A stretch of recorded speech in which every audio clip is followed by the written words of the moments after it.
마태복음 6장 7절에서 13절까지 말씀 저와 여러분이 번갈아 가면서 읽겠습니다. 너희는 기도할 때 이방 사람들처럼 빈말을 되풀이하지 말아라. 그들은 말을 많이 하여야만 들어주시는 줄로 생각한다. 그러므로 그들을 본받지 말아라. 하나님 너희 아버지께서는 너희가 구하기 전에 너희에게 필요한 것이 무엇인지를 알고 계신다. 그러므로 너희는 이렇게 기도하여라. 하늘에 계신 우리 아버지, 그 이름을 거룩하게 하여 주시며 그 나라를 오게 하여 주시며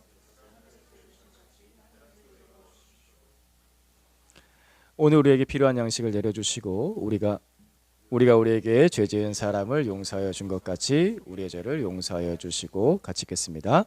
우리를 시험에 들지 않게 하시고 악에서 구하여 주십시오. 나라와 권세와 영광은 영원히 아버지의 것입니다. 아멘.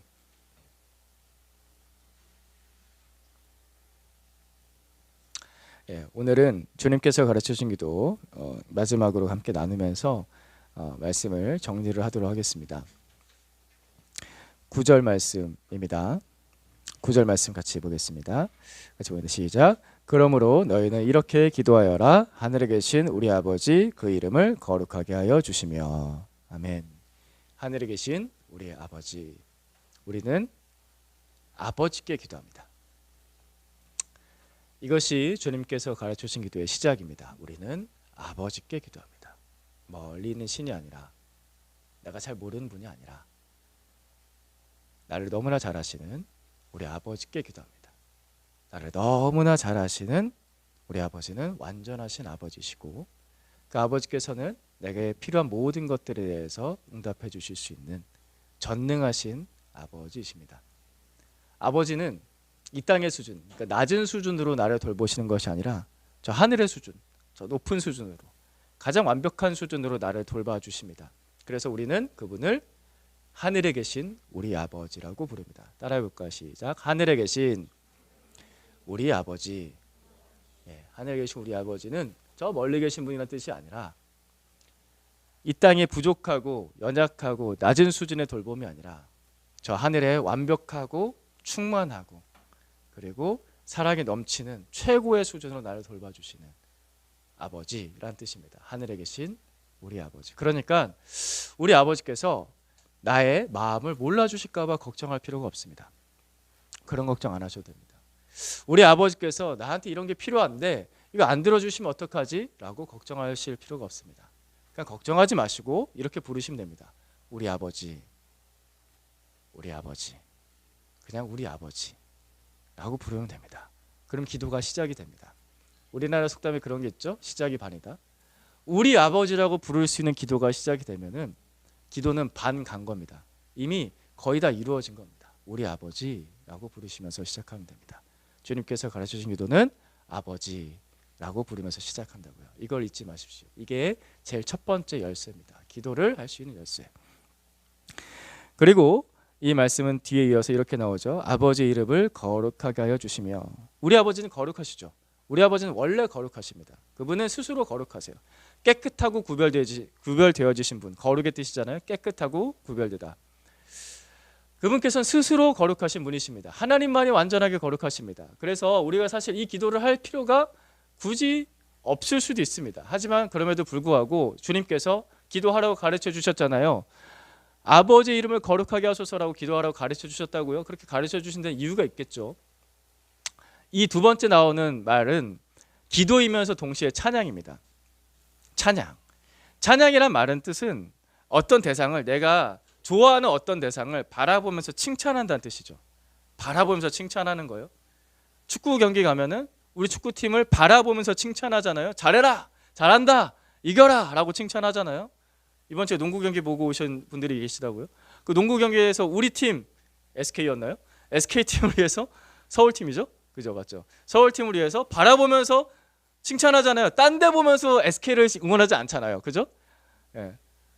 딴 데 보면서 서울 FC를 응원하지 않는다고요. 제가 물론 서울팀만은 아니죠. 우리가 갔던 경기가 그거여서. 다른 데 바라보면서 칭찬하지 않는다고요.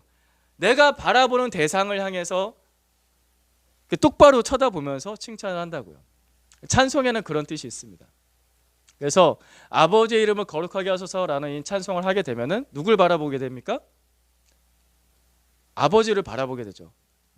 지금 다 저만 바라보면서 어딜 바라봐야 되나 생각하셨습니까? 아버지의 이름을 거룩하게 하소서 하면은 어딜 바라본다고요? 누굴 바라봐요? 아버지를 바라본다고요. 아버지를 바라보게 돼요. 이 찬송은 예수님께서 그래서 가르쳐 주신 거예요. 아버지를 바라보는 거야. 아버지를 바라보는 거야. 아버지를 바라보게 되면 어떻게 되냐면은 거룩의 방향을 찾게 돼요. 아버지 이름을 거룩하게 하소서, 그 아버지를 바라보면서 거룩하신 아버지를 바라보면서 그 거룩의 방향을 찾는다고요. 우리가 이 땅에 살면서 죄와 악과 이 세상의 모든 더러운 것들에 뒤엉켜서 살다 보면은 이 방향을 잃어요. 주님께서 가르치면서 아버지라고 바로 부르고 나서는 아버지의 이름을 거룩하게 하소서라고 하면서 내 삶의 방향을 찾는 거예요. 거룩의 방향을 찾습니다. 그러면은 하나님께서 원래 사람 안에 주신 거룩의 갈망이 되살아나요. 이 찬양을 하다 보면 나는 원래 거룩한 갈망이 있는 거예요. 나는 깨끗해지고 싶은 거예요. 나는 하나님의 소속이 되고 싶은, 사람이 원래 처음에 만들어졌을 때 가졌던 그 갈망이 되살아납니다.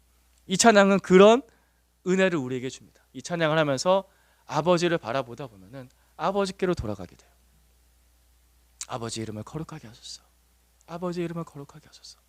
아버지께 돌아가면 아버지 집에서 아버지께서 나를 맞아주시고 나를 깨끗하게 하시고 거룩하게 하시며 돌봐주십니다.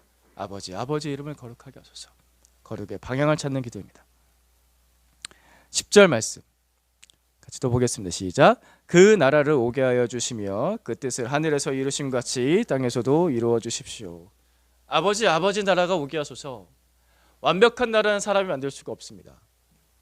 완벽한 나라는 오는 것입니다. 내가 만들 수 없는 그 나라는 나에게 오는 거예요. 사람은 왜 완벽한 나라를 만들 수 없는가? 사람은 주는 권세를 쓰지 않고 빼앗는 권세를 쓰기 때문에 완벽한 나라를 만들 수가 없습니다. 사람은 섬기는 권세를 쓰지 않고 군림하는 권세를 쓰기 때문에 사람은 완벽한 나라를 만들 수가 없습니다. 빼앗는 권세를 쓰고 군림하는 권세를 쓰게 되면 어떤 일이 일어날까? 전쟁이 일어나죠. 다툼과 싸움과 전쟁이 일어납니다. 그래서 이 땅에는 완벽한 나라가 없는 겁니다. 완전한 나라는 예수님과 함께 오는 것입니다. 예수님께서 아버지의 나라를 가지고 우리 가운데 오시죠. 회개하여라 천국이 가까이 왔느니라. 예수님께서 처음 선포하신 복음처럼 예수님께서 그 완전한 나라 아버지의 나라를 가지고 오십니다. 왜냐하면 예수님은 주는 권세를 쓰시거든요. 빼앗는 권세가 아니라 생명을 주시는 권세를 쓰시고, 예수님은 군림하는 권세가 아니라 섬기는 권세를 쓰시기 때문에 이 땅에 오신 새로운 통치자가 섬기는 권세, 주는 권세를 쓰시기 때문에 그 예수님을 통해서 아버지의 나라가 우리 가운데 오고 아버지의 나라가 우리 가운데 이루어지는 것입니다. 내 안에 비교하고 빼앗고 다투고 싸우는 전쟁이 있잖아요. 저 밖에 전쟁이 있듯이 내 안에 빼앗고 군림하려는 그런 욕망이 있잖아요. 이 전쟁, 이 죄의 전쟁이 그치려면은 새로운 나라가 내 마음 가운데 와야 되고 새로 오신 왕이 내 가운데 와야 됩니다. 그래서 우리는 이렇게 기도하는 거죠. 아버지의 나라가 오게 하여 주십시오. 내 마음에 아버지의 나라가 오게 해 주십시오. 내 삶의 자리에 아버지의 나라가 오게 해 주십시오. 내 관계 속에 아버지의 나라가 오게 해 주십시오. 섬기는 권세로, 주는 권세로 아버지의 나라가 오게 해 주십시오. 그리고 이 기도에는 아버지의 뜻이 하늘에서 이루어진 것처럼 땅에서도 이루어 주소서라고 기도합니다. 아버지의 뜻이라고 나오죠. 아버지의 뜻. 우리에게 보편적인 아버지의 뜻은 거룩한 삶입니다. 가장 보편적인 아버지의 뜻. 모두에게 각자에게 하나님 아버지의 뜻이 있겠지만 모두에게 공통적인 아버지의 뜻은 거룩한 자녀가 되는 것이죠. 거룩한 자녀가 되는 아버지의 뜻은 우리에게 유익합니다. 왜 유익한가? 앞에서도 말씀드렸는데 거룩한 것이 우리에게 뭐가 좋은가? 방향을 찾아서 좋습니다. 삶의 방향을 찾아서 좋아요. 우리가 어디로 어떻게 어떤 방법으로 살아가야 될지 모를 때 아버지의 뜻이 내 가운데 이루어지면 방향을 찾아요. 아, 일로 가야 되는 거구나. 돈 따라가는 게 아니고 권력 따라가는 게 아니고 집값 오른 대로 가는 게 아니고 사람 쫓아가는 게 아니고 방향, 거룩의 방향, 그걸 찾으니까 좋은 겁니다. 방황이 그쳐져요. 인생에서 내가 어떻게 해야 되지? 이거 어떻게 해야 되지라고 고민하는 순간들이 찾아올 때마다 아버지의 뜻이 이루어지게 해주십시오 라고 기도하십시오. 방향을 찾게 해주십시오. 그 거룩한 방향은 우리에게 가장 유익한 것을 줍니다. 그 거룩한 방향을 찾으면 또 뭐가 좋은가? 방향을 찾으면 어떻게 된다? 아버지의 집으로 돌아가게 됩니다. 아버지 집에서 어떻게 됩니까? 돌봄을 받습니다. 깨끗하고 구별돼서 그 거룩한 삶을 살 수 있도록 아버지의 돌봄을 받습니다. 마치 부모의 돌봄을 잘 받는 자녀들이 행복한 것처럼 아버지의 돌봄을 잘 받는 자녀들이 행복합니다. 이것이 아버지의 뜻입니다. 우리가 거룩한 삶을 사는 것, 그 방향을 찾고 아버지께로 돌아가 돌봄을 잘 받는 것. 그리고 아버지의 뜻이 하늘에서 이루신 같이라고 기도하죠. 이 기도를 통해서 우리는 눈을 들어서 하늘을 바라보게 됩니다. 방향을 찾는다고 계속 방향 얘기하고 있죠. 방향을 찾습니다. 어떤 방향을 찾냐? 우리의 바쁜 일상 속에서 이 기도를 하다 보면은 하늘에서 이루어지는 그 영광을 바라보게 됩니다. 이 땅만 바라보는 것이 아니라 하늘을 바라보는 시선을 가질 수 있게 됩니다. 땅에 돈을 찾고 건강을 찾고 권력을 찾고 나를 좌지우지 흔드는 그 수많은 사람들의 말 속에서 방황을 하다가 그 땅의 수많은 방향들을 따라가다가 눈을 들어서 하늘을 바라보면 한 가지 방향에 보이는데 거기에는 영광스러운 아버지의 나라가 있습니다. 거기에서 이루어진 아버지의 나라가 있습니다. 그 나라를 바라보면서 살 때 우리는 소망과 힘을 얻게 되죠. 이 땅에서 살다가 힘드실 때마다 어려우실 때마다 눈을 들어서 하늘을 보십시오. 거기에 우리가 가야 될 방향이 있고 이루어진 완전한 아버지의 나라가 있습니다. 아버지의 뜻이 하늘에서 이루신 같이 땅에서도 이루어 주십시오. 그래서 이 기도는 우리에게 유익한 기도입니다. 11절 말씀 같이 봅니다. 시작. 오늘 우리에게 필요한 양식을 내려주시고. 제가 이 말씀 나누면서 그 얘기했습니다. 모든 생명은 받은 것이다. 내가 스스로 만든 게 아닙니다. 나 스스로 생명을 만들어낼 수가 없습니다. 그 말 뜻은 나는 연약한 자란 뜻입니다. 모든 걸 다 공급받아서 살아야 되는 존재입니다. 나는 연약한 자입니다. 그래서 하나님께서 우리를 불쌍히 여기시고 아버지께서 우리에게 필요한 양식을 날마다 내려주시는 겁니다. 그래서 이 기도는 삶을 사는 지혜를 가르쳐줍니다. 내 삶이 어떤지를 가르쳐줍니다. 나는 내 힘으로 살 수가 없다. 아버지께 의지해야 살 수가 있다. 아주 지혜로운 기도입니다. 내게 필요한 양식을 주십시오라는 기도가 이기적인 기도가 아니라 나한테 필요한 거 주세요 라고 하는 것이 아니라 내가 누구인지를 알게 하고 내가 어떻게 살아가야 되는지를 알게 하는 기도라는 거예요. 그러니까 자만하지 마시고 아버지께 의지하면서 아버지로부터 날마다 공급받으면서 사십시오. 그 사람이 지혜로운 사람입니다. 그 사람이 똑똑한 사람인 거예요. 아등바등하면서 살려고 하지 마세요. 그렇게 안 사셔도 돼요. 아버지께 공급을 받으면서 사십시오. 아버지, 오늘 나에게 필요한 양식을 주십시오. 그리고 방금 전에 얘기했던 것처럼 오늘 나에게 필요한 양식입니다. 필요한 양식은 오늘 또는 내일, 오늘 내일이에요. 오늘과 내일의 양식을 구하는 겁니다. 그거면 충분한 거예요. 이걸로 충분할 수 있으려면은 남과 비교하지 말아야 됩니다. 남과 비교하지 마세요. 남과 비교하지 말고 지금 내 앞에 있는 식탁, 거기 차려진 밥, 내가 살고 있는 집, 내가 입고 있는 옷, 내가 일하고 있는 직장에 만족하면서 감사하며 사십시오. 그러면 행복해집니다. 지금 내게 주어진 것에 대해서 감사하지 않기 때문에 행복을 누리지 못해요. 늘 뭔가를 쫓아가잖아요. 그러니까 파랑새를 쫓아가듯이 주어진 행복은 다 누리지도 못하면서 늘 뭔가를 쫓아가면서 아등바등하고 조바심이 나고 힘들어요. 진짜 행복하게 살 수 있는 것은 내 앞에 있는 건데 오늘과 내일의 양식이면 충분합니다. 아버지께서 또 다른 오늘과 내일을 돌봐주실 것이기 때문에 오늘과 내일이면 충분합니다. 따라해 봅시다. 오늘과 내일이면 충분합니다. 네, 지혜로운 기도입니다. 행복하게 살 수 있는. 12절 말씀 같이 또 봅니다. 시작. 우리가 우리에게 죄 지은 사람을 용서하여 준 것 같이 우리의 죄를 용서하여 주시고. 용서는 흘러가는 겁니다. 용서가 멈추면 더 이상 용서가 아닙니다. 사랑이 멈추면 사랑은 더 이상 사랑이 아니라 이기적인 감정 표출밖에 되지 않습니다. 용서는 늘 흘러가는 겁니다. 그 용서의 시작은 아버지로부터 시작되었습니다. 아버지께서는 우리의 죄를 용서하시기 위해서 자기의 친아들 우리 주 예수 그리스도의 핏값으로 우리 죄값을 다 치러주셨습니다. 그래서 아버지께서는 그 예수 그리스도를 믿는 모든 하나님의 자녀들에게 더 이상 그 죗값에 대해서 묻지 않겠다라고 하셨죠. 그것을 두 글자로 대속이라고 합니다. 대신 갚아주셨다. 대신 갚아주셨다. 아버지께서 내게 대신 그 모든 죗값을 갚아주셨기 때문에 그 죗값을 묻지 않으시기로 했기 때문에 나도 다른 사람의 죄에 대해서 내게 빚진 것에 대해서 더 이상 묻지 않는 겁니다. 손해를 참지 못하는 분노가 있죠. 우리 안에는. 그걸 계속 물어보고 싶은, 그 빚에 대해서 갚으라고 하고 싶은 손해를 참지 못하는 분노가 있습니다. 그 분노를 내려놓으세요. 근데 나 혼자 내려놓을 수가 없어요. 어디서 내려놓냐? 십자가 앞에서 내려놓을 수 있습니다. 나를 위해서 빚을 갚아주신 그 십자가 앞에서, 나 때문에 큰 손해를 보신 아버지 앞에서, 내가 손해를 참지 못하는 분노를 그 앞에서, 십자가 앞에서 내려놓을 수 있습니다. 다 풀어놓을 수가 있습니다. 아버지께서 나에게 빚을 묻지 않듯이 나도 내 형제자매의 빚을 묻지 않는 것입니다. 그러면 용서가 흘러갑니다. 용서가 흘러가기 시작하면 그 용서는 다시 어디로 돌아올까요? 나한테 돌아오는 겁니다. 그래서 충분한 용서가 되는 거예요.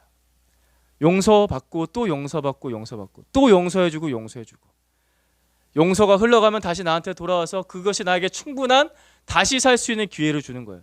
다시 사는 기회, 충만한 생명, 충분한 용서, 충분한 생명은 흘러가는 용서를 통해서 이루어집니다. 우리 가운데 그런 용서가 흘러가기를 축복합니다. 멈추지 않고 계속 흘러가는 겁니다. 13절 말씀 같이 봅니다. 시작. 우리를 시험에 들지 않게 하시고 악에서 구하여 주십시오. 우리 인생의 주인은 누구십니까? 하나님 맞으십니까? 우리 주 예수 그리스도가 맞으십니까? 그러면 우리 시험의 주인은 누구실까요? 하나님 맞으세요? 어려운 우리의 고난의 주인도 누구세요? 하나님 맞으세요? 이 고백이 잘 되어야 됩니다. 이 고백이 점점 더 온전해지고 견고해져야 됩니다. 내 인생의 주인이 하나님이시면 내 시험의 주인도 하나님이십니다. 너무나 중요한 고백입니다. 왜냐하면 내 시험의 주인이 악한 자 사탄이면은 그 시험을 악하게 사용하거든요. 어떻게 돼요? 그 악한 자는 나를 시험에 빠뜨리죠. 헤매게 하죠. 허우적거리게 하죠. 실패자로 만들죠. 절망하게 만듭니다. 하지만 하나님께서 내 인생의 주인이시고 하나님께서 내 시험의 주인이시면은 하나님께서는 우리를 시험에서 통과하게 하십니다. 하나님이 내 인생의 주인이셔야 내가 인생의 시험을 통과하고 영광스러운 찬송을 부를 수 있는 것입니다. 그러니 여러분, 이 세상의 악, 내 안에는 악과 손잡지 마세요. 그것을 내 주인으로 삼지 마세요. 하나님의 손 슬며시 놓고서 악의 손을 잡게 되면은 시험에 빠집니다.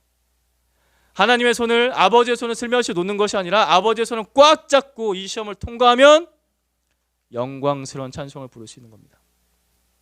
꽉 잡으세요. 대충 잡지 마시고. 제가 우리 아이들 어릴 때 이렇게 길 걸을 때마다 아이들은 꼭 그런 마음이 있어요. 손을 자꾸 빼려고 해요. 그럼 저는 더 손을 더 꽉 잡죠. 손을 자꾸 빼려고 하니까 나중에 어떻게 하냐면요, 손목을 잡아요. 그래서 옛날에 우리 목사님들 설교하실 때 그런 설교 종종 들으셨을 거예요. 하나님은 나를 이렇게 잡으신다. 사람 사이에서는 손을 악수를 이렇게 잡으면은 누가 한 사람이 손을 빼려고 하면 쉽게 뺄 수가 있는데 하나님께서는 나를 이렇게 잡으신다. 그래서 내가 손을 놔도 하나님은 내 손 꽉 잡고 계신다. 아버지의 마음은 이런 거거든요. 근데 자꾸 나는 손을 놓으려고 해요, 아버지한테서. 그러니까 힘들어지는 거예요, 인생이. 손을 꽉 잡으세요. 하나님께서 나를 이렇게 잡으셨듯이 나를 이렇게 꽉 잡는 거예요. 내가 절대 놓치지 않겠다고. 그러면 고난도 어려움도 좋은 것으로 유익하게 사용됩니다. 이 땅에 살면 어차피 고난이 있거든요. 피해갈 수는 없잖아요. 그죠? 그게 싫지만 웬만하면 피해가고 싶지만 있어요. 예, 그때마다 하나님의 손을 꽉 잡는 연습을 미리미리 해두셔야 돼요. 미리미리. 지금부터 평안할 때, 내 상황 좋을 때, 내 상태 좋을 때 그때 미리미리 해두시는 거예요. 아버지의 손을 꽉 잡으면 시험을 통과하고 영광이 있습니다. 그 영광의 찬송이 13절 뒷부분에 나오죠. 같이 읽겠습니다. 시작. 나라와 권세와 영광은 영원히 아버지의 것입니다. 아멘. 이제 이 말씀을 마지막으로 이제 주님께서 가르치신 기도 이제 설교를 마치게 되는데요.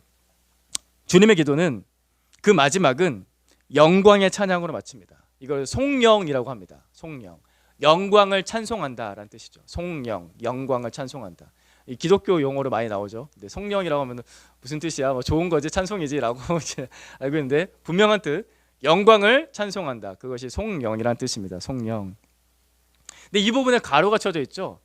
이 가로가 쳐져 있는 이유도 말씀드리겠습니다. 이게 왜 가로가 쳐져 있냐면은 이 부분은 후대에 초기 교회가 후대에 첨부한 말씀이다라고 여겨지기 때문에, 그렇게 확정된 건 아니에요. 그렇게 여겨지기 때문에 사본들을, 여러 성경 사본들을 같이 조사해 봤을 때 이거는 후대 교회에서 첨부한 말씀이구나라고 여겨지는, 그렇게 의견이 종합이 되는 말씀이어서 가로로 친 거죠. 그래서 예수님께서 직접 이 말씀하셨다라고 볼 수도 있고, 아니다, 나중에 후대 그리스도인들이 첨가한 거다라고도 볼 수도 있는 그런 말씀입니다. 그래서 가로로 친 거예요. 그래서 어떤 게 확실한지 몰라요. 천국 가서 물어봐야 돼요. 예수님께서 하신 말씀이에요? 아니면은 예수님 제자들이 넣은 거예요? 이렇게 그때는 천국 가서 물어봐야 되는 거죠. 확실하진 않아요. 이 부분이 예수님께서 직접 가르쳐 주신 기도가 아니라고 할지라도 이 부분은 주님께서 가르쳐 주신 기도를 따라서 기도하면서 살았던 후대 교회의 그리스도인들의, 그러니까 초기 그리스도인들의 고백입니다. 응답이에요. 이 기도에 대한 응답인 거예요. 이 기도에 대한 반응인 거예요. 그래서 이 기도가 성경에 기록됐습니다. 그리스도인들의 응답으로서, 찬송으로서 기록이 된 것입니다.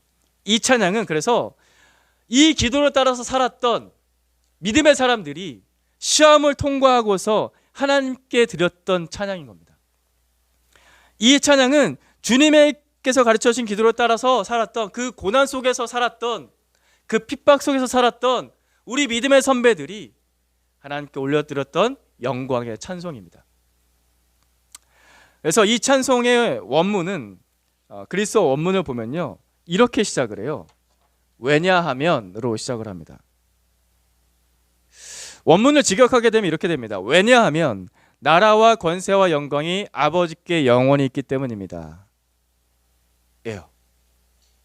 우리가 이 기도를 합니다. 왜냐하면 아버지께 나라와 권세와 영광이 영원히 있기 때문에 우리는 이 기도를 합니다 라고 하는 거예요. 무슨 말이냐면 이 문장은 우리가 기도할 이유를 가르쳐 줍니다.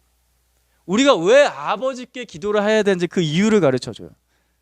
우리에게는 아버지께 기도할 이유가 있죠. 왜요? 왜냐하면 아버지께 나라와 권세와 영광이 있기 때문입니다.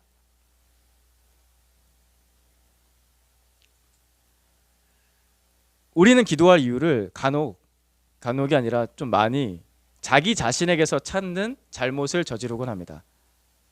우리한테 이런 필요가 있으니까, 나한테 이런 필요가 있으니까 기도해야지. 또는 내 마음이 지금 기도할 마음이 생겼어. 뜨거운 마음이 생겼어. 그러니까 기도해야지.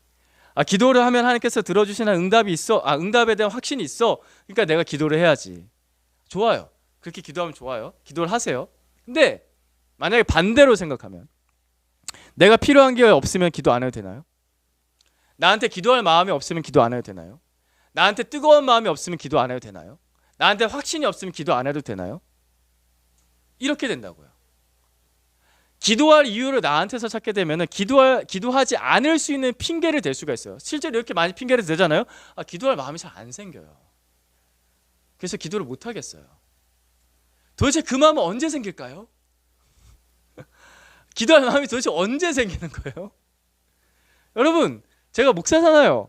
저는 기도할 마음이 생겨서 기도할까요? 아니에요. 그냥 기도해요. 아버지가 계시기 때문에 기도하는 거예요. 내가 지금 누구한테 기도하는지 잘 살펴봐야 돼요. 기도할 이유를 나한테서 찾게 되면요, 그 기도는 과연 아버지께 기도하는 게 맞을까요? 기도할 이유를 나한테서 찾는다는 것은 사실은 나 자신한테 기도하는 거 아닙니까? 그런 기도를 자기 최면이라고 부를 수 있지 않을까요? 기도할 이유를 자기 자신에서 찾는 게 아니에요. 기도할 이유는 아버지께 찾는 거예요. 내가 누구한테 기도하는지, 내가 왜 기도하는지 초점을 잘 맞추셔야 됩니다. 그리스도인에게는 기도할 이유가 있습니다. 왜요? 아버지가 계시기 때문이에요. 그 아버지께 나라와 권세와 영광이 있기 때문이에요. 그래서 그 기도는 응답돼요. 왜? 아버지께 나라와 권세와 영광이 있기 때문에 그 기도가 응답이 되는 거예요. 예수님께서 이 땅에서 사시면서 수많은 기도를 들으셨습니다. 예수님께서는 새벽마다 일어나서 기도하셨거든요. 예수님께서 기도를 하셨다고요. 하나님의 아들이 기도를 하셨다고요. 그 전능한 능력이 있으신데 복음서를 보면 예수님께서 기도하셨던 내용들이 처음부터 끝까지 계속 나와요. 돌아가시기 전에도 기도하셨잖아요. 겟세마네 동산에서. 그 모든 기도는 응답되었습니다. 왜? 아버지께 나라와 권세와 영광이 있기 때문에.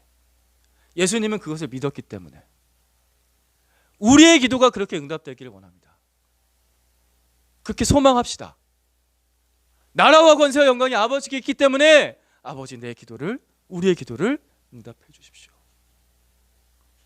나한테서 기도의 원인과 결과를 찾는 기도는 응답이 안 됩니다. 이기적인 기도니까, 내 중심의 기도니까. 아버지께 초점을 맞춰서 아버지께 원인을 두고 아버지를 바라보면서 하는 기도가 응답이 됩니다. 나라와 권세와 영광이 아버지께 있기 때문에. 먼저 나라와 권세는 아버지의 것이기 때문에 우리는 기도합니다. 세상 나라는 영원하지 않습니다. 세상 나라는 한계가 있습니다. 그러나 아버지의 나라는 영원합니다. 지금도 세계 곳곳에서 전쟁이 일어나고 있는데 그 전쟁이 일어나고 있는 나라의 국민들의 권리는 어떻게 될까요? 전쟁이 일어나고 있는 국민들은 자신들의 권리를 제대로 사용할 수가 있습니까?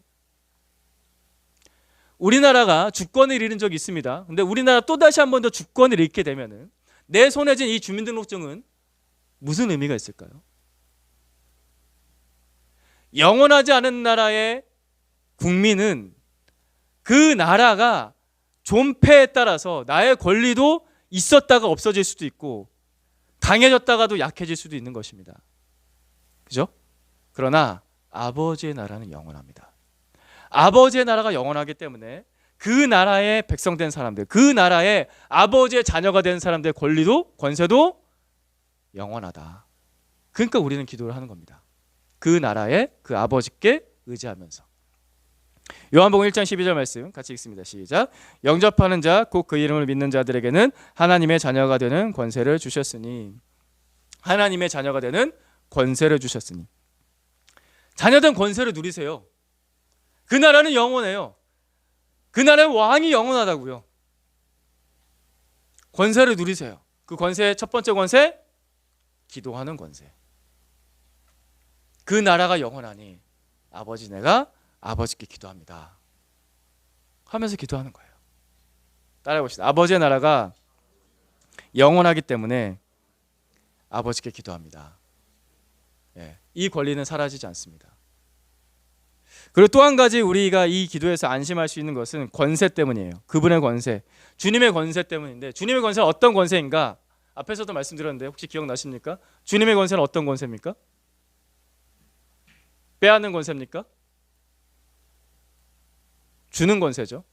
군림하는 권세입니까? 섬기는 권세죠. 주님의 권세는 주는 권세고 섬기는 권세입니다. 또한 용서하는 권세고 구원하는 권세입니다. 그 모든 권세를 가지신 하나님께서 쓰시는 권세가 이런 권세예요. 우리를 보살펴 주시고 우리를 구원하시고 우리를 용서하시고 우리를 깨끗하게 하시고 우리를 섬겨주시는 권세예요. 그러니까 너무 좋은 거죠. 그런 권세를 쓰시는 아버지께 기도할 수 있는 겁니다.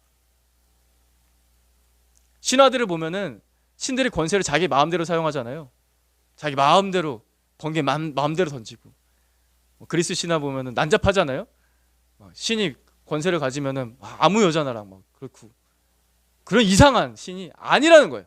자기 마음대로 왔다 갔다 하는 그런 신이 아니라는 거예요. 그분의 권세는 우리를 위해서 쓰시는 권세입니다. 그래서 우리는 그분께 기도할 수 있습니다. 그리고 영광입니다. 영광이 아버지의 것이기 때문에 우리는 기도합니다. 그분의 영광은 이렇게 나타납니다. 요한복음 1장 14절 말씀 같이 봅니다. 시작. 그 말씀은 육신이 되어 우리 가운데 사셨다. 우리는 그의 영광을 보았다. 그것은 아버지께서 주신 외아들의 영광이었다. 그는 은혜와 진리가 충만하였다. 아멘. 예수님께서는 이것을 영광이라고 하셨습니다. 영광. 어떤 영광인가? 예수님께서 우리에게 보여주신 영광은 우리를 위해서 사람이 되신 영광입니다. 여러분 만약에 개미를 구원하기 위해서 내가 개미가 되었다는 것에 대해서 영광스럽게 여길 수 있겠습니까? 사람이 개미가 되은 것을 영광스럽게 여긴다. 그것보다 더한 겁니다. 근데 예수님은 이것을 영광스럽게 여기셨습니다. 우리를 구원하시기 위해서 사람이 되신 것을 영광이라고 하셨습니다. 우리가 그의 영광을 보았다라고 했습니다. 그리고 또 예수님의 영광은 십자가를 지신 영광입니다. 요한복음 12장 23절에서 24절까지 말씀 같이 봅니다. 시작. 예수께서 그들에게 대답하셨다. 인자가 영광을 받을 때가 왔다. 내가 진정으로 너희에게 말한다. 밀알 하나가 땅에 떨어져서 죽지 않으면 한 알 그대로 있고 죽으면 열매를 많이 맺는다. 예수님께서 영광을 받을 때가 왔다라고 하셨는데 그 영광을 받을 때는 십자가에서 죽으실 때를 말합니다. 예수님은 그 흉물스러운 십자가에서 사형을 받아서 죽으시는 그 장면을, 그 순간을 영광을 받을 때라고 말씀하셨습니다. 예수님의 영광은 우리를 위해서 죽으시는 영광입니다. 예수님의 영광은 십자가를 지시는 영광입니다. 예수님께서 말씀하신 영광은 사람이 되시는 영광이고 예수님께서 말씀하신 영광은 십자가를 지는 영광입니다. 우리는 그 나라에 가서도, 죽어서 저 천국에 가서도 이 찬송을 부르게 될 겁니다. 요한계시록 7장 10절 말씀 같이 한번 읽어볼까? 시작. 그들은 큰 소리로 구원은 보좌에 앉아 계신 우리 하나님과 어린 양의 것입니다 하고 외쳤습니다. 구원은 보좌에 앉아 계신 우리 하나님과 어린 양의 것입니다. 우리는 이 찬양을 부를 겁니다. 우리 하준이 힘들면 나와도 돼요. 잠깐 나오라고 해요. 언제까지 울릴 거야? 엄마 찾는데 어떻게 할 거야? 저렇게 아버지를 찾아야 돼요. 그래, 안아. 엄마가 힘들지면 어떡해? 네. 우리의 기도가 이런 거예요. 엄마를 막 찾다가 안겼을 때 만족하는 거, 아버지를 막 찾다가 아버지 품에 앉았을 때 만족하는 거, 방향을 잘 찾는 거. 다시 돌아오겠습니다. 우리는 그 나라 가서도 아버지께 이런 영광의 찬송을 부를 겁니다. 사람이 되신 영광, 십자가 되신 영광을 찬송할 겁니다. 사람이 생각하는 영광은요, 부와 명예와 권력을 얻는 거죠. 그렇지만 아버지의 영광은 이런 영광이라고요. 사람이 되신 영광, 십자가 되신 영광. 아버지의 영광이 이런 것이기 때문에 우리는 그 영광을 바라보면서 기도할 수 있는 거예요. 그런 영광이시니까, 그 영광이 아버지께 있으니까 우리가 의지할 수 있는 거죠. 이건 뭐 허황된 영광이 아니고, 그러니까 아버지 혼자 좋을 영광 그런 게 아니고 나를 너무나도 사랑하시는 그 영광이기 때문에 우리가 아버지께 의지하며 기도할 수 있는 것입니다. 나라와 권세와 영광은 영원히 아버지의 것입니다. 우리가 주님께서 가르쳐주신 게 마지막 부분에 이 부분을 할 때마다 그게 나라 뭔 상관이지? 라는 생각할 수 있는데, 왜냐하면 나라와 권세와 영광은 영원히 아버지의 것이기 때문에 우리는 기도합니다 라는 마음으로 우리는 기도할 수 있습니다. 우리 주님께서 가르치는 기도 처음부터 끝까지 천천히 기도하는 마음으로 같이 읽겠습니다. 시작. 그러므로 너희는 이렇게 기도하여라. 하늘에 계신 우리 아버지, 그 이름을 거룩하게 하여 주시며 그 나라를 오게 하여 주시며 그 뜻을 하늘에서 이루신 같이 땅에서도 이루어 주십시오. 오늘 우리에게 필요한 양식을 내려주시고 우리가 우리에게 죄 지은 사람을 용서하여 준 것 같이 우리의 죄를 용서하여 주시고 우리를 시험에 들지 않게 하시고 악에서 구하여 주십시오. 나라와 권세와 영광은 영원히 아버지의 것입니다. 아멘. 우리 주님께서는 우리에게 필요한 기도를 가르쳐 주셨습니다. 매일매일 필요한 기도를 가르쳐 주신 거예요. 그러니까 매일매일 이 기도를 하십시오. 기도할 힘이 없고 기도할 이유를 찾지 못할 때에도, 기도할 마음이 없을 때에도 여러분 마태복음 6장 9절에서 13절까지 말씀을 펼쳐놓고, 기억하세요. 마태복음 몇 장? 6장. 마태복음 6장 9절부터 주님께서 가르쳐주신 기도가 나옵니다. 펼쳐놓고, 우리가 이거를 10몇 줄 봤거든요. 펼쳐놓고 기도하는 거예요. 따라서 기도하는 겁니다. 예수님의 기도를 따라서 기도하고 예수님의 기도를 따라서 살다가 이 영광스러운 찬송을 영원히 부르게 되길 축복하고 그렇게 소망합니다. 기도하겠습니다. 주님, 우리가 주님의 기도를 따라가기를 원합니다. 주님의 기도를 따라서 기도하고 주님의 기도를 따라서 살아가다가 하나님, 이 땅에서도 그리고 주님의 나라에서도 영원한 찬송 부르기를 소망합니다.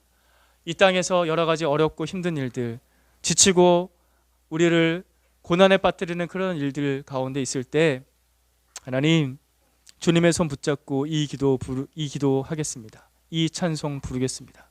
아버지, 우리를 이끌어 주셔서 기도할 힘이 없을 때에도 이 기도 붙잡고 기도할 수 있는 하나님의 자녀들 되게 하여 주시옵소서. 예수 그리스도의 이름으로 기도드립니다. 아멘.